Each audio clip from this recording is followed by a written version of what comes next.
Чарговы чорны дзень для беларускай незалежнай журналістыкі. В обшукі ў рэдакцыі нашай Нівы і ў бухгалтэрыі нашай Нівы. Шэраг супрацоўнікаў затрыманыя. Сілавікі прыйшлі таксама ў рэдакцыю незалежнай бресцкай газеты і баранавіцкага «Інтэкспрэс».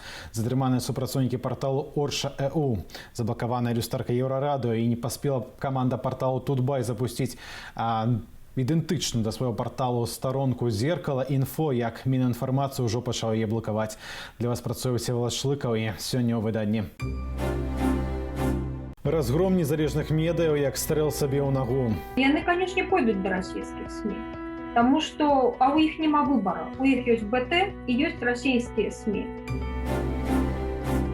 Гандлю палітвязнямі не паўторыцца.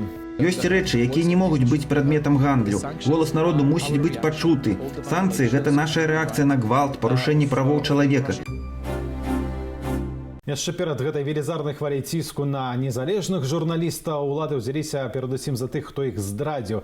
Як, да прыкладу, за Тацяну Мартынаву, супрацоўніцу тэлеканалу АНТ. Раней яна працавала нават з ідэолагам Вадзімам Гігінам. Яна з'ехала з краіны яшчэ 1 ліпеня летась, цяпер знаходзіцца ва ўкраіне. Яна стварыла групу ў Фейсбуку і тэлеграм-канал пад назваю «Хватит бояться». На гэтыя соседкі падпісаліся некалькі тысяч беларусаў і, власна, з ёй паразмаўляла моя коллега у Киеве Ирина Каноненко. Вашей увазе. Здравствуйте. Здравствуйте. Рада вас видеть. Пойдемте в офис иноагентов, хитрых ЦРУшников, Хамаса и параллельно Моссада. Все в одном лице. Да, да. Так, вы находитесь на территории Республики Беларусь.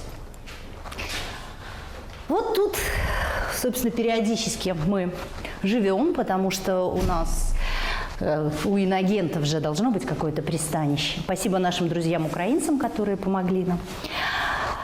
И тут, собственно говоря, происходит совещание кукловодов, да, финансируемых, естественно, польской фальшивкой. Ну и я даже не знаю, понимаете, я когда сама такое говорю, думаю, интересно, на территории Беларуси вообще верит кто-нибудь в это? Вот кто-нибудь вообще верит, что люди, коих числом уже тысячи, десятки тысяч, да, побросали все, что у них было, и поехали, их разбросало по разным странам, чтобы что? Чтобы здесь пытаться начинать жить заново, не понимая вообще, что будет, потому что со мной было именно так. Я когда приехала только в Украину, я вообще не понимала, что, как я буду жить вообще, что происходит. Предыдущие там почти 5 десятков лет я строила свою жизнь в Беларуси. И сейчас просто потому, что я высказывалась, меня выкинули.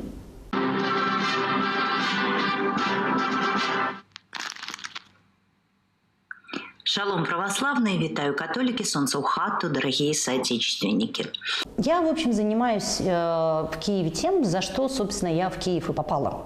Потому что выражение «язык до Киева доведет» в моем случае имеет прямой контекст. Это и сообщество в Фейсбуке «Хватит бояться», это самое крупное политическое сообщество белорусского Фейсбука.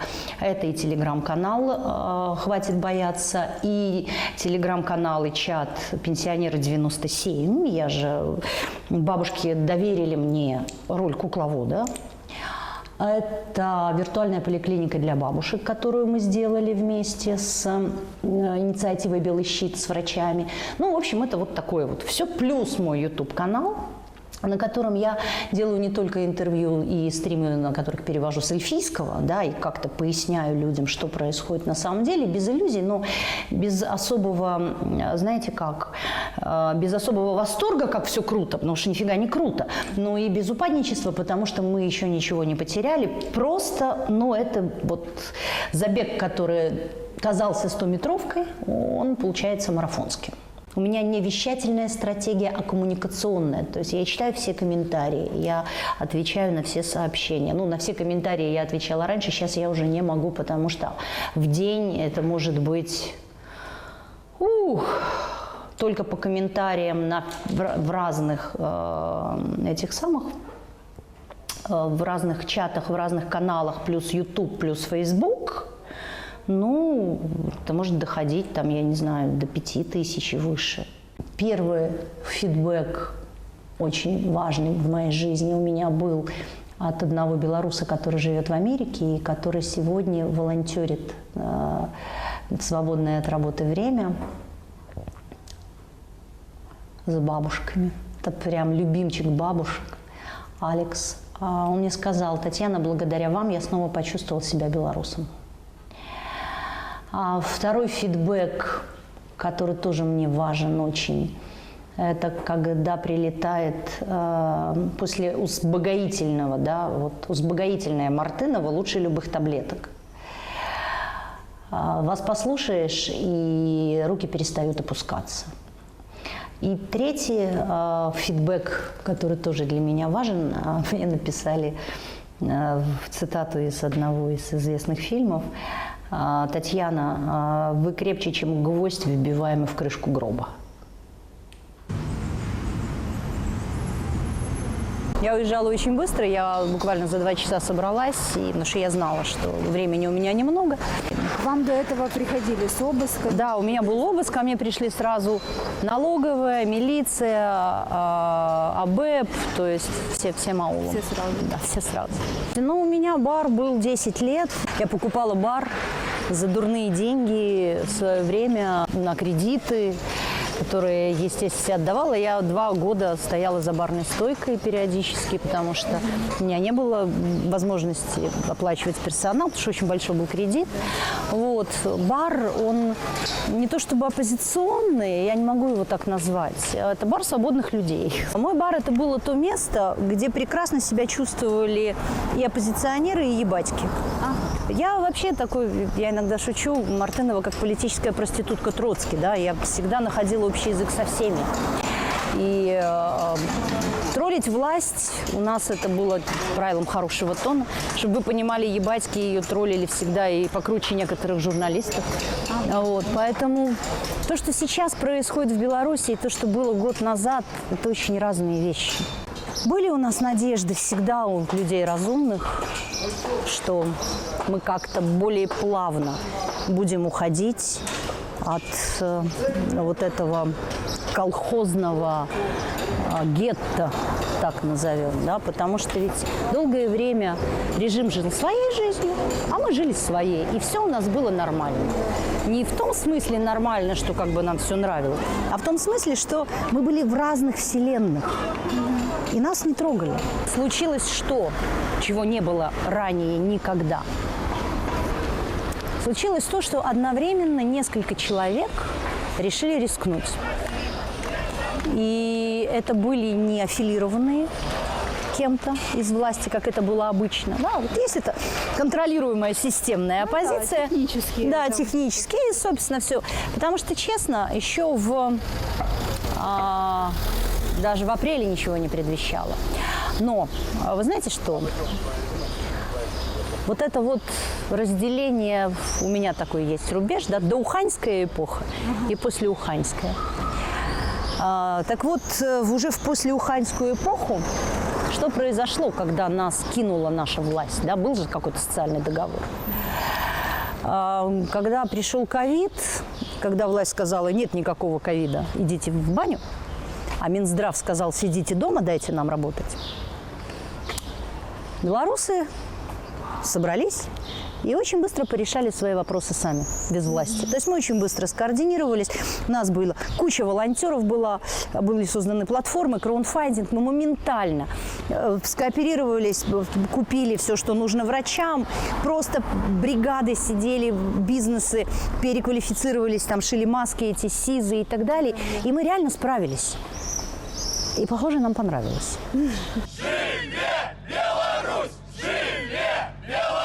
Хорошо, вот завтра нет Лукашенко. Кирдыкнулся он к всеобщей радости.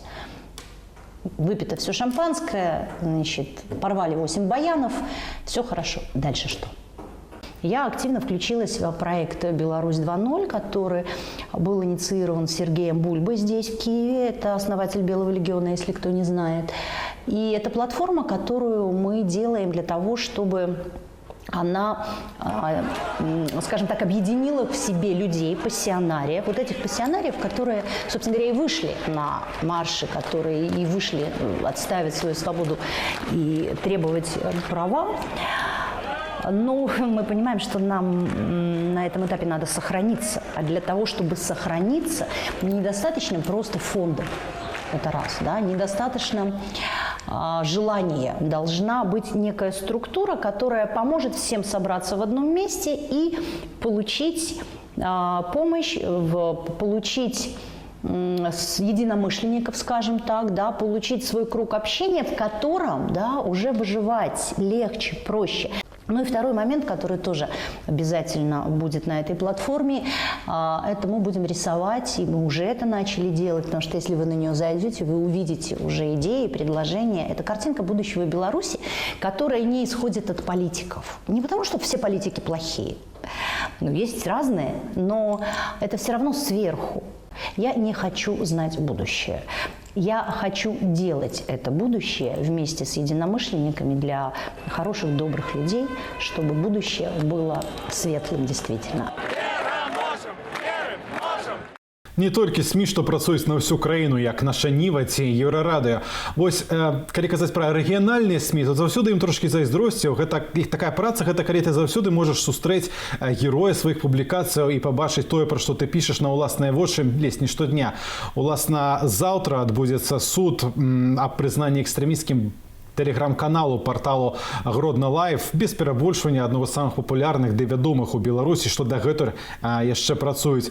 Уласна, з намі на сувязі галоўны рэдактар порталу Алексей Шота. Добрый дзень. Давай пачнем з самага асноўнага. Карэлска, распавядзі пра справу, у чым менавіта знайшлі экстрэмізм. Гэта вельмі добрае пытанне, бо мы яшчэ гэтага не ведаем. Літаральна праз 2 гадзіны я пайду ў суд, бо не дазволілі азнаёміцца з матэрыяламі справы. Я яшчэ учора падаваў пра гэта просьбу и отфотографую их и буду ведать докладно. Есть решение комиссии, и оно, видать, не вельми объемное, потому что долученные материалы, я ведаю от прокурора Клишина в суд 3 сторонки, то есть 3 листы, это не так шмат.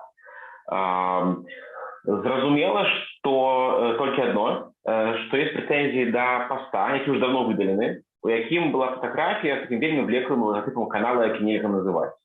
И это было еще 24 мая, травня, так, и в той самый день было выдалено. Больше деталей нема. Есть только огульные формулировки, что мы распаливали ворожесть, нетерпимость в отношениях до социальных певных групп. Ну, я могу подозревать, что называть некими дефиантами, не верю. Сегодня после обеда доведаюсь, будем больше обознали, будем ведать, что робить далее. Ну, напевно, это решение комиссии мы будем обскарживать. Убачим его, и после того одразу облаканкам запросим копию, и будем сказать, кому решение комиссии. Еще до суду попробуем это сделать. Ці гаворка пра тое фото самолету Ryanair, за што, між іншым, за што взяли Ірину Новік? Так, докладно. Эта справа была супраць Ірыны, 2,5 суток дела у ИЧУ и потом 725 рублей штрафу. По этой самой справе фирму оштрафовали на 14 500 рублей. Зараз подадена скарга в областный суд. Мы чекаем, когда будет призначен розгляд скарги.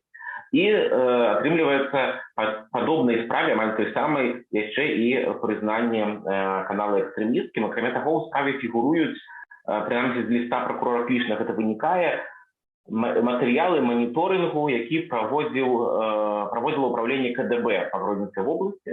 Так само 24 травня, так само мы не ведаем, что это за материалы мониторингу. Бо сподіваюся, они материалы справы будут доступны. Мне тогда будет больше ясно. То бок суд завтра, і зараз ти збираєшся довідатися, за що, в принципі, будуть судити? Так, бо гляди, я за учора увечері отримав інформацію. Учора ми так збиралися, що робити, як з юристами раїлися. Учора я подав заяву на ознайомлення з матеріалами, сьогодні після обіду запросили, ну, така... Так, это все идея. Вельми хутко, просто литерально за 3 дні фактично мне до призначеного терміну проходження запросили. Тому часу вельми мало. Будем спробовать это максимально оттягнуть у часе, как иметь все-таки махшимость, выбудовать нормальную линию обороны, да, как доказно подойти до этого и показать, что это лухта, там никакого экстремизма нема, это абсолютно высосанная з пальца замовленная справа. Ну, як ми бачимо, сьогоднішнього дня падзеі сапраўды разгортваюцца даволі хутка, не толькі ў дачыненні да Гродно Лайф, а уласна пра сам партал папрошу ці пару слоў для людзей не з гарадзеншчыны, так, бо ці можна назваць партал самым папулярным парталам гарадзеншчыны, ці вы маеце нейкіх канкурэнтаў не той, што в обласці, а можна сярод рэгіянальных парталаў в дадзены момант? Я бы не казаў пра самыя папулярныя, і мы зараз такімі катэгорыямі не кідаемся, гэта не так важна, бо калі казаць пра папулярных, гэта вельмі простыя метрыкі, што праглядаў, і шмат парталаў з большай колькасцю праглядаў. Для нас важна тое, што мы апошні жывы ў Гродні партал інтэрнэт-выдання грамадска-палітычнае ў сапраўдным разуменні гэтага слова. То есть, на жаль, усе астатнія выданні, якія ёсць, многіх з іх папулярней нас, але яны па магчымасці абмяжоўваюць сябе ў тэматыцы, і мы такое апошняе выданне з місіяй. Конкретно у нас есть не просто информовать людей, а робить город лепшим разом с нашими читачами. Мы заўсёды будовались вокруг комьюнити читачов. Хотели створить это комьюнити, мясцовую супольнасць падтрымліваць. І гэта мы зараз адчуваем у падтрымцы акцый читачоў. Нам дапамагаюць фінансава читачы і маральна таксама прыходзяць. На вуліцы кожны дзень спыняюць некалькі разоў. Вот вы молодцы, давайте, жывіце, все будзе добра. Мороженым частуюць бесплатна, цікава ў кавярнях. Гэта вельмі прыемна, это паказвае, што нашу ролю чытачы разумеюць як такого вот камьюніці стваральнага і таксама СМІ, якое опирается на факты. То есть, правда, неправда, такое слово «правда» высокое. Мы пишем факты. Вот что есть, чего нема. Калі ёсць, мы про гэта пишем, не можем молчать. Таму будзе кепка, калі, канешне, гэты ціск працягнецца, а я не сумнююся, што ён працягнецца на нас, і Гродна пазбавіцца такога выдання. Гэта ўсё ўпісваецца ў стратэгію, ў тактыку ўжо уладаў па здушэнні СМІ, рэгіянальных таксама. За апошнія паўгода ж мноства было атакаў. Бінокль брэсцкі, які я вельмі люблю, і вельмі мае добрыя сябры, яны малайцы, перасталі выходзіць, на жаль. Так, на доўгі час там загналі летні падполе газету Слонімскую. Моцна вельмі прэсавалі Інтэкспрэс. І я зараз не згадаю яшчэ каго, да ўсіх рэгіяналаў. Хіба не было ніякага СМІ моцнага рэгіянальнага, да якога не прыходзілі з нейкімі там ператрусамі, штрафамі і так далей. А канкурэнцыі паміж рэгіяналамі такой зараз, я думаю, нема. Знаеш, такі год зараз, што больш салідарнасці, чым канкурэнцыі ўсё ж такі. І гэта правда адчуваецца ад калег. Сёння Губазік прыйшоў да нашай нівы, там пакуль што мала што вядома, заблакаваная люстэрка Еўрарады, то бок не толькі на рэгіянал ціснуць натуральна. Ці можаш ты сабе ўявіць нашу краіну, в которой няма незалежных СМІ наогул? Вот дагэтуль яшчэ не магу, бо ўсё ж такі я доўга стаяў на той тэзе, што незалежныя СМІ ў той ці іншай форме патрэбныя нават гэтай сістэме існуючай, каб разумець, што адбываецца. Яны самі павінны мець нейкай крыніцы інфармацыі аб'ектыўнай і збірання таго самого вокс-популі нават, то есть што думае там народ, што адбываецца. Калі нас усіх панішчаць, у них застануцца такі свае ўласныя гродзенскія правды, 30 лет без урожая, там са збелкі, і гэта ж для сістэмы перадусім кепска, але відаць настолькі ўжо кепскі стан у нашай дзяржаўнай сістэмы, так усё дайшло до такого моменту, што яны гатовыя прям, напэўна, усіх прыдушыць. Я ўжо не здзіўлюся, калі закрыюць вас усіх. Я мяне нічога не здзіўляе з апошняга году. Але гэта будзе каласальная страта. І нават для той улады, якая такая нас так ненавідзіць так нас моцна, а тым больш для грамадства. Але ведаеш, прырода не церпіць пустэчы, так? Як думаеш, ці вось гэтую, калі ўсё ж такі сапраўды, не дай Божа, так здарыцца, што не стане незалежных СМІ, застанемся все в тэлеграмах, не ведаю, працаваць будуць за мяжы тыя, хто могуць, так? Ці, не то, што дзяржаўныя, хаця б лаяльныя уладам ініцыятывы СМІ, ці хтосьці запоўніць гэтае месца? Ці ты бачыш, што яны вядзецца такая праца? Пакуль не бачу, ёсць проста пэўныя, скажем, апалітычныя, асабліва рэгіянальныя парталы ці выданні. І будуць далей чытаць. Але я думаю, што калі такое ёсць медыа, якое напрацавала сабе аўдыторыю, давер аўдыторыі за гады працы, некаторыя нават дзесяцігоддзі, нават калі скончыцца рэлакейтам нейкім, калі трэба будзе выдаваць рэгіянальнае выданне, мясцовае, знаходзячы нават не ў краіне, то, я думаю, чытачоў не страсцім ні мы, ні хто-небудзь іншы. Да, гэта цяжка, гэта нават дзіўна трохі. Я не вельмі веру ў магчымасць такую, як рабіць мясцовую, лакальную павестку, знаходзячыся недзе ў іншым месцы. Але калі да гэтага дойдзе, то ўсе гэтыя СМІ, якія захочуць рэлакавацца, яны захаваюць аўдыторыю, пэўны свой уплыў. А я не думаю, што хтосьці прям новы, і асабліва такі і праўладны зможа ўлезці. Грамадства занадта змянілася. Я не ўпэўнены, што прямо не змогуць заняць нішу, а вось нейкія такія умоўна апазіцыйныя, але не вывераныя, так вельмі не збалансаваныя, ананімныя тэлеграм-каналы, я не буду нікого канкрэтна называць, я не маю нават нікого канкрэтна, але такія выданні, каналы, медыі, якія скажем, не зусім прытрымліваюцца журналісцкіх стандартаў, так, якія гатовыя перакрочваць пэўную мяжу, займаць пэўныя бакі, не старацца быць нейтральным без магчымасці, што ў прынцыпе нашай місіі з'яўляецца так максімальная бесстароннасць і два бакі прадстаўляць 10 бакоў гледзяч колькі ў канфлікце. Вось такія могуць заняць гэтую нішу. А гэта кепска і для грамадства, і для журналісцкай прафесіі. Гэта падрывае даверу ў выніку да медыяў. Гэта быў бы горшы сцэнар. Ну, напэўна, я перакананы тым, што ніякія там ні прарасійскія, ні пралукашэнкаўскія медыі, псевдамедыі, выкармышы не зоймуць гэтых нашых месцаў, калі мы з іх сыдзем. Гэта ўжо добра. А вы, калі вось так давядзецца, гатовыя да рэлакейту? Вы размаўлялі ўжо ў рэдакцыі, не ведаюць, ёсць нейкі натуральна уступны план, так? Ці вы гатовыя працаваць з суседняй якой-небудзь краіны для гарадзеншчыны, уласна?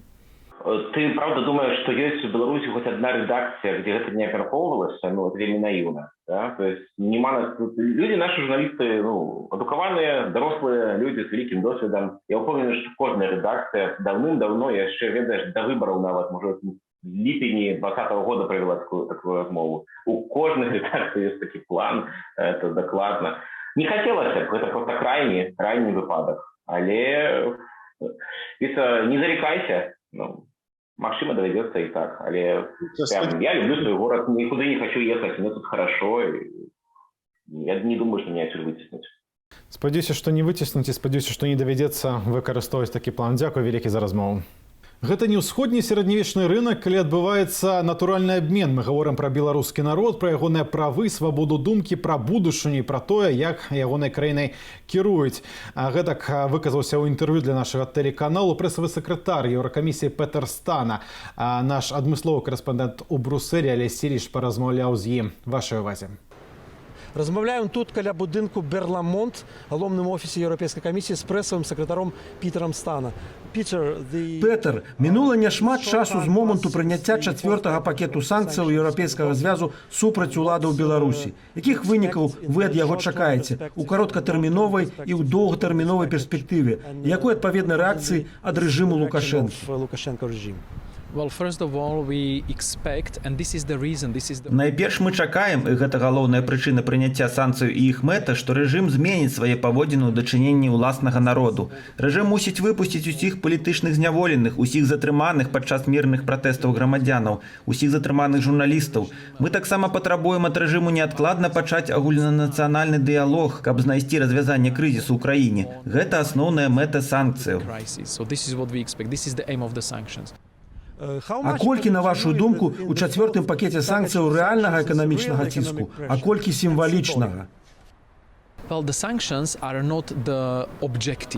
Самі санкцыі не ёсць самамэтаю еўразвязу. Гэта не частка палітыкі ЕЗ, але яго інструмент, адзін з яго інструментаў замежнай палітыкі, каб дасягнуць пэўных мэтаў. У гэтым выпадку пакласці канец рэпрэсіям, правесці свабодныя выбары і змяніць паводзіны рэжыму. Вядома, мы хочам нанесці шкоду рэжыму, мы хочам пераканацца ў тым, што рэжым баіцца, што ён разумее, яму давядзецца плаціць за масавыя парушэнні правоў чалавека ў Беларусі.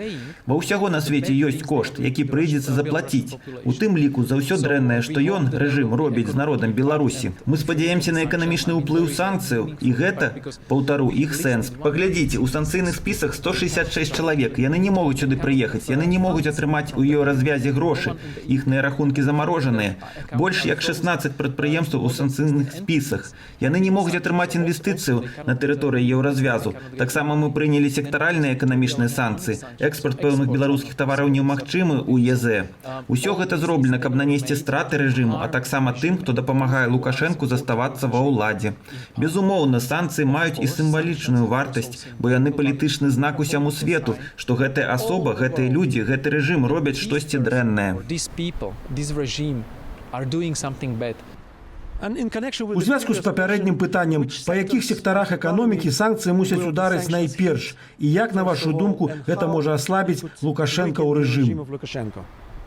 The objective of the sanctions is to deprive the regime of money, of income. Мэта санкцыяў пазбавіць рэжым грошай, прыбыткаў, а таксама дапамагчы ім зразумець, што яны мусяць заплаціць пэўны кошт за рэпрэсіі, за свае паводзіны, за ўласную палітыку. Галоўная адметнасць санкцыяў у тым, што яны не мусяць шкодзіць насельніцтву, людзям, а наадварот дзяржаўным прадпрыемствам і грамадзянам, звязаным з рэжымам. Мы пазбаўляем рэжым прыбыткаў. And this is the criteria based on which the sanctions have been. І гэта ёсць крытэрыямі, чаму менавіта гэтыя санкцыі, а не іншыя былі абраныя. Санкцыі скіраваныя на пэўныя эканамічныя сектары, сегменты экспарту тавараў беларускай вытворчасці, якія робяць унёсак у беларускі дзяржаўны бюджэт, а ў выніку трапляюць у рукі рэжыму. І яшчэ раз, найгалоўнейшая мэта – прымусіць рэжым заплаціць за гвалт над правамі і свабодамі грамадзянаў Беларусі. That there is a price to pay for the ongoing violation of rights and freedoms of the Belarusian people.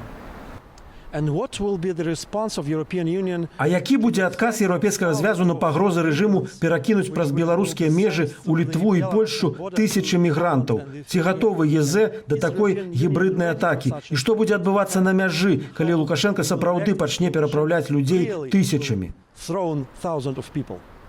Я хацеў бы ўсім, хто спрабуе выкарыстоўваць у сваіх мэтах тысячы бязвінных людзей, мігрантаў ці ўцекачоў, нагадаць, што падобныя спробы шантажаваць еўрапейскі звяз не працуюць. У гэтым звязку згадваецца прыклад нядаўніх падзеяў у Турцыі, калі прэзідэнт Эрдаган спрабаваў зрабіць тое самае. Але еўрапейскі звяз працягваў моцна стаяць на сваім і не адступаў. І таму няма шансаў паспяхова шантажаваць ЕЗ. І мы будзем рэагаваць на падобныя заявы і абараняць сябе. Лукашенко можа, вядома, спрабаваць працягваць і заляваць сябе самога падобнымі ірацыянальнымі крокамі, але няхай ведае, з боку ЕЗ заўсёды будзе моцны адказ. У яго нічога не атрымаецца. Мы застанемся на баку Польшчы і Літвы і абаронім свае вонкавыя межы. Беручы да ўвагі тое, што Лукашенко фактычна разарваў дамову аб рэадмісіі, што чакае гэтых мігрантаў? Найперш мы мусім пераканацца ў тым, што правы гэтых людзей не парушаныя ў палітычным сэнсе, што ўвесь час спрабуе зрабіць Лукашенко. Мігранты, уцекачы, бязвінныя людзі, якіх спрабуюць выкарыстаць дзеля палітычных мэтаў. І гэта не толькі няправільна, гэта бесчалавечна. Гэта супраць усіх правілаў цывілізаванага свету і міжнароднага гуманітарнага права. Лукашенко і ягоныя памагатыя мусяць гэта ведаць. І ў такіх дзеянняў павінны быць наступствы, калі ён працягне так рабіць. Еўразвяз, безумоўна, бярэ на сябе адказнасць за гэтых людзей, бо мае адпаведнае заканадаўства, якое базуецца на тым, што гэтыя асобы маюць правы. І ў той жа час мы баронім прынцып вяршэнства закону і еўрапейскія межы. Бо, натуральна, чалавек не можа без шэнгенскай візы проста так перайсці мяжу. Мы мусім паклапаціцца пра ўласную бяспеку. Але падкрэслю, ЕЗ заўсёды прадказальны, адкрыты. Мы заўсёды дзеем на падставе заканадаўства і павагі вяршэнства закону, фундаментальных правоў і свабодаў. Мы ніколі не будзем злоўжываць правамі мігрантаў, уцекачоў і людзей у нядолі, тое, што дэманструе цяпер містер Лукашенко. Ці гатовы еўрапейскі звяз сёння да перамоваў з афіцыйным Менскам? Ці магчыма яшчэ зняццё санкцыяў у абмен на вызваленне палітвязняў? Паслухайце, гэта не ўсходні сярэднявечны рынок, калі адбываецца натуральны абмен. Мы гаворым пра беларускі народ, пра ягоныя правы, свабоду, думкі, пра будучыню і пра тое, як яго краіною кіруюць. Ёсць рэчы, якія не могуць быць прадметам гандлю. Голас народу мусіць быць пачуты. Санкцыі – гэта наша рэакцыя на гвалт, парушэнне правоў чалавека. І, вядома, мы не закрываем платформу дыялогу. Мы заўсёды адкрытыя для камунікацыі, і менавіта таму мы былі вельмі здзіўленыя дзеяннямі рэжыму, які высылае дыпламатаў Еўразвязу, краінаў чальцоў ЕЗ з Менску, бо гэта ўсё закрывае вакно для дыялогу. А дыялог надзвычай важны ў крызісны час. А які будзе наступны крок Еўразвязу? Чаго чакаць у чарговым 5-м пакеце санкцыяў і што пра яго наогул вядома? Тэрміны прымання, хто і што трапяць пад абмежаванні?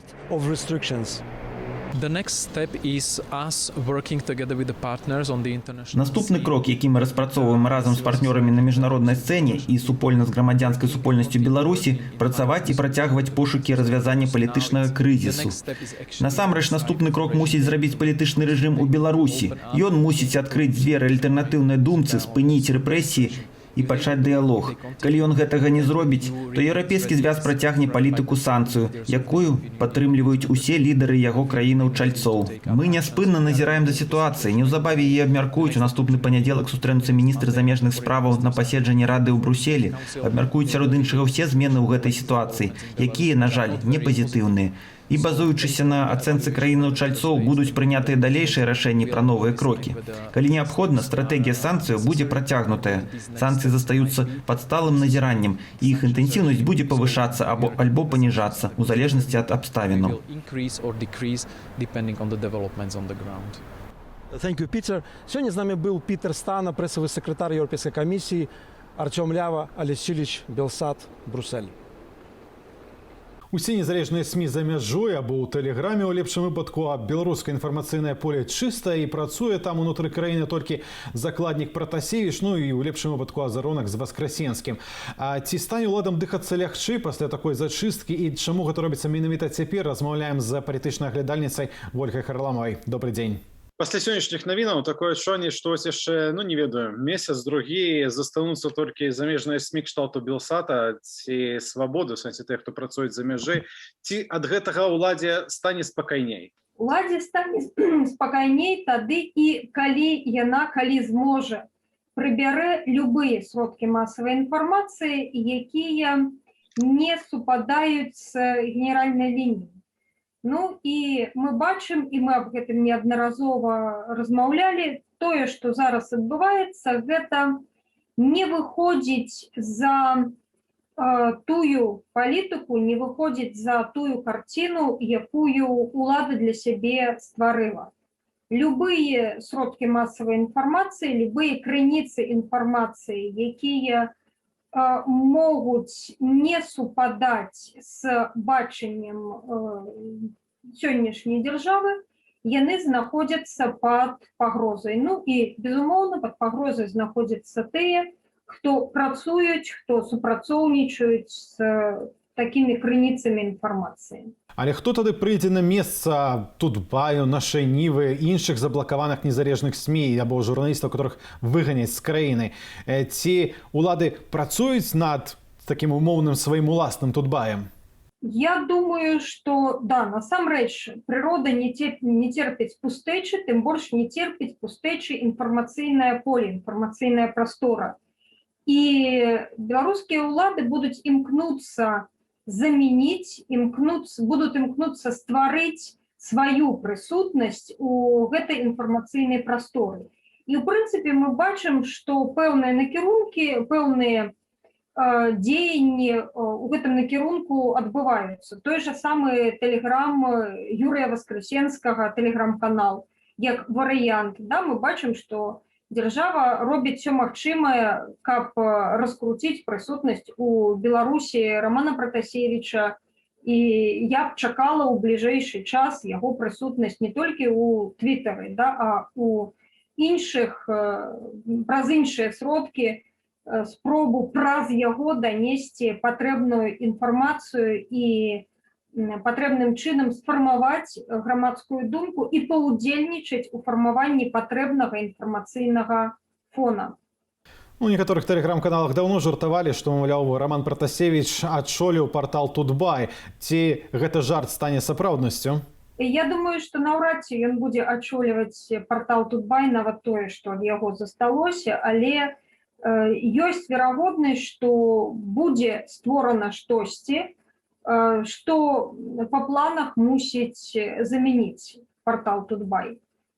Не ведаю, наколькі гэта можа быць паспяховым праектам, у мяне ёсць пэўныя сумненні, але тое, што спробы будуць, я думаю, што гэта нават бясспрэчна. Зараз ужо ёсць пэўныя заявы аб тым, што да 1 жніўня будзе прадастаўлены варыянт Канстытуцыі на азнаямленне Лукашенка, і да гэтага часу трэба стварыць якраз гэты неабходны інфармацыйны фон, неабходнае інфармацыйнае суправаджэнне. І дзеля гэтага мы бачым, робіцца ўсё магчымае, то есть сёння ёсць праблемы не толькі ў нашай Нівы, сёння ёсць праблемы і ў рэгіянальных сродкаў масавай інфармацыі, прычым тых сродкаў масавай інфармацыі, якія маюць пэўны ўплыў. То есть просто выбивается, то есть я еще раз подкрэсліваю, гэта цалкам кладецца ў логіку дзеянняў беларускіх уладаў за у апошнія некалькі месяцаў. Выбіваюцца тыя інфармацыйныя рэсурсы, якія могуць уплываць на грамадскую думку, няхай рэгіянальна, да, няхай кропкава, але могуць. І замест іх пакуль не ствараецца нічога, ну вот мы прынамсі не бачым таких вот масавых праектаў, крупных праектаў кшталту Тутбая, да, але тым не менш, гледзячы па ускосных таких характарыстыках, пэўныя жаданні ёсць. І мы бачым, што канфлікт ідзе ў сваім накірунку. Канфлікт знаходзіцца в стадыі эскалацыі, і беларускія ўлады ствараюць сабе максімальна шырокае поле для манёўра, каб у той момант, калі канфлікт перайдзе ў іншую стадыю дээскалацыі, мець магчымасць дэманстраваць свабодную волю і дэманстраваць сваё жаданне ісці насустрач, дамаўляцца і паляпшаць сітуацыю ў Беларусі.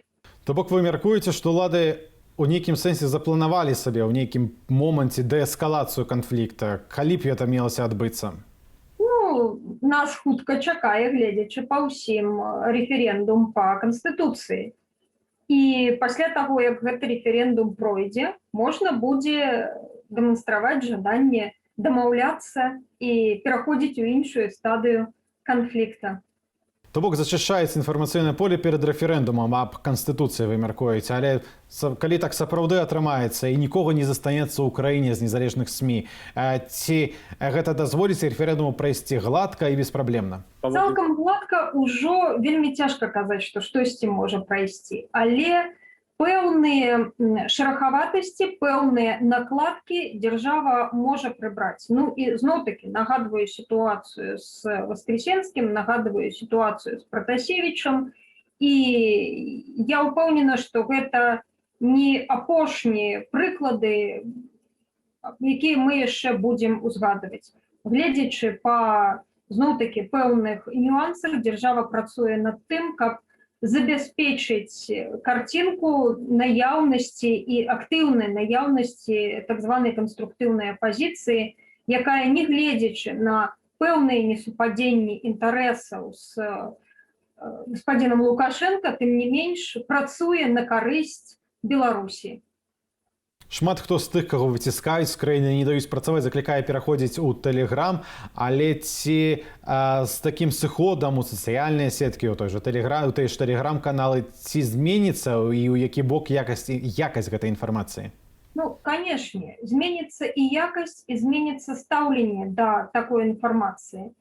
Ўсё ж такі, калі сродкі масавай інфармацыі працуюць у умоўным прававым полі, яны мусяць пэўным чынам верыфікаваць інфармацыю. У Тэлеграме ёсць вельмі сур'ёзная праблема якраз верыфікацыі інфармацыі, і аб тым, што гэта праблема ёсць, ведаюць не толькі тыя, хто інфармацыю падаюць, а безумоўна і тыя, хто інфармацыю атрымліваюць. Таму, калі больш-менш адэкватныя атрымальнікі інфармацыі сутыкаюцца з інфармацыяй з Тэлеграма, яны, канешне, гэту інфармацыю фільтруюць, яны да яе ставяцца досыць крытычна.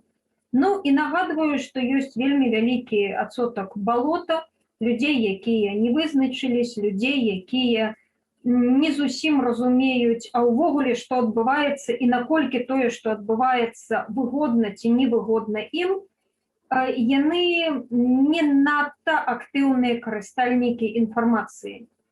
І губляючы беларускія сродкі масавай інфармацыі, губляючы беларускія крыніцы інфармацыі, прычым нават тыя крыніцы, якія досыць даўна працуюць онлайн, мы губляем магчымасць дастучацца, данесці сваю пазіцыю не да мінчан, хаця і да часткі мінчан, безумоўна, таксама.